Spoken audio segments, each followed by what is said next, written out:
this lecture. In the last session, we have discussed the application of potentiometer, and we have also seen the advantages and disadvantages of potentiometer.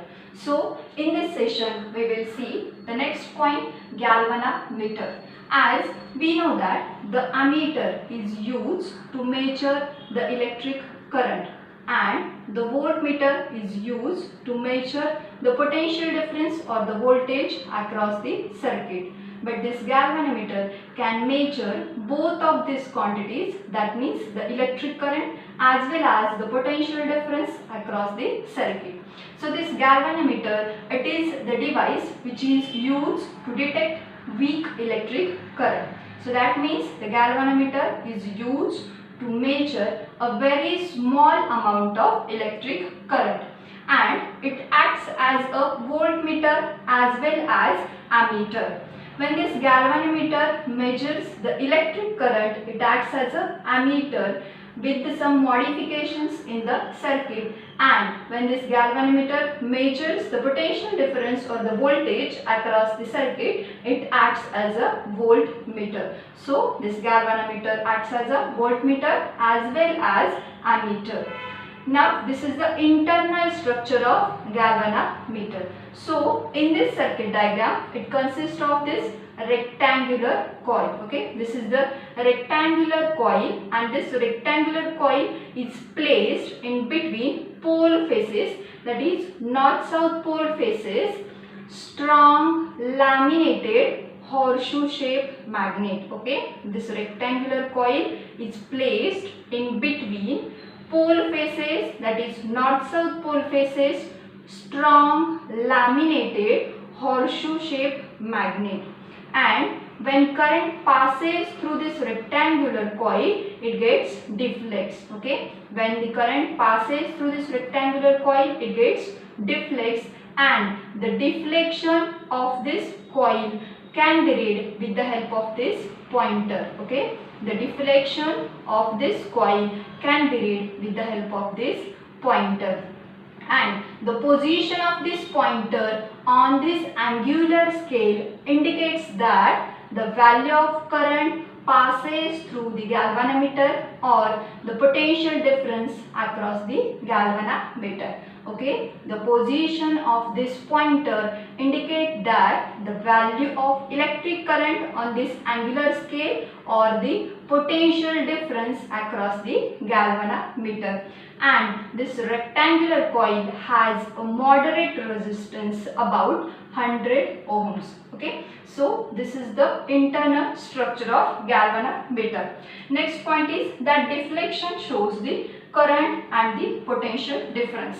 As I told that this pointer shows the value of current or the potential difference on this angular scale, and the last point is it has a capacity to carry at least 1 milliampere of current. As we know that this galvanometer is used to detect a weak electric current, so it has a capacity to carry at least 1 milliampere of current.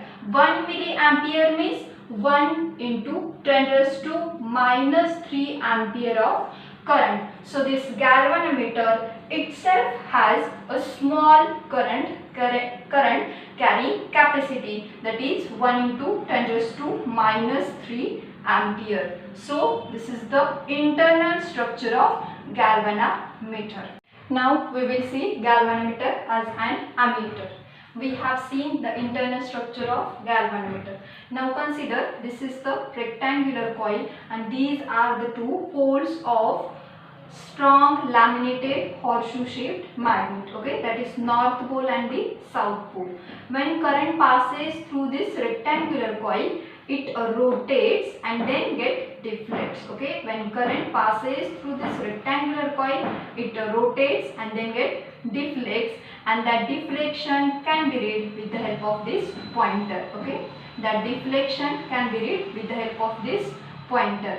When this pointer shows full scale deflection on the angular scale, if this pointer shows full scale deflection on angular scale, then current passes through this rectangular coil is known as full scale deflection current. Okay, if this pointer shows full scale deflection on angular scale, then current passes through this rectangular coil is known as full scale deflection current. That is, it is denoted by Is. So Is is the full scale deflection current, and G is the resistance of moving coil galvanometer. Now, why it is said to be a moving coil galvanometer? Because when current passes through this rectangular coil, this coil rotates.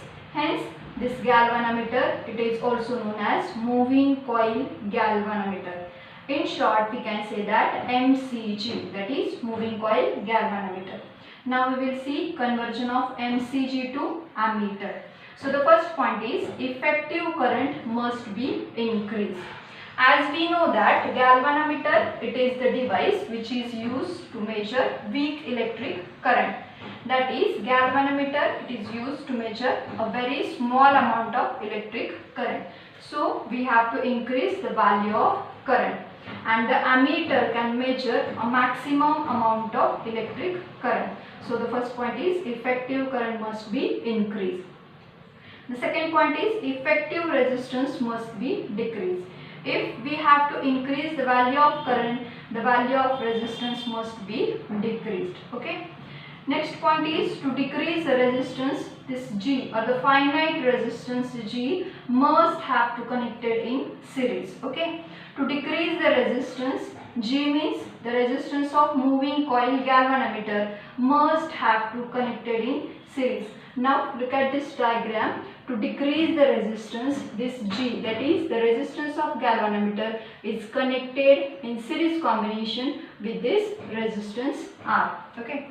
Ideally, the ammeter must have zero resistance. Ideally, the ammeter must have zero resistance, but it is impossible the ammeter have zero resistance, because it can damage the device or the circuit, because this extra effective flowing current may damage the circuit or the device.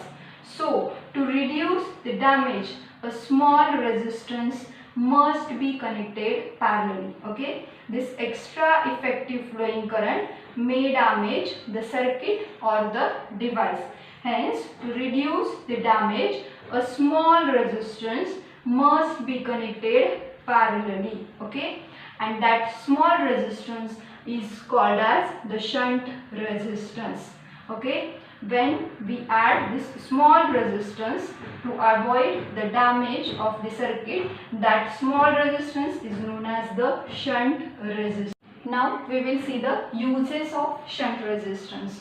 Before that, this is the diagram of ammeter, and here the resistance of galvanometer G is connected in series with this resistance R to reduce the resistance of galvanometer, and here S is the shunt resistance which is used to avoid the damage of the device or the circuit, and this shunt resistance is connected parallelly with this resistance of galvanometer G. Now here the uses of shunt resistance. First use is increase the range of an ammeter. When we use the shunt resistance in ammeter, so it increases the range of an ammeter. That means ammeter can work for maximum time. Second use is it decreases the resistance between the points to which it is connected. Okay, so this shunt resistance decreases the resistance between the points to which it is connected. Because of that, this resistance is decreases. And third point is it is used to divert a total current by providing an alternate path.